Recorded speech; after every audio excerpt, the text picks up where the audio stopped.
o'g'ilni onasi, uy bekasiman. Asli kasbimni ham hamshiralik, juda ham ko'p hamshiralar yig'ilganmiz.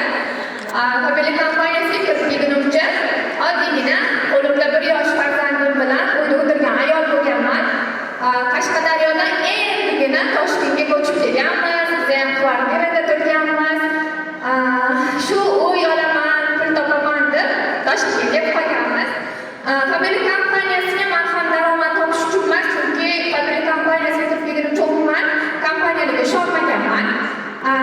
O'zim uchun sevimli portajoratorimizni xarid qilish uchun kirib kelganman. Va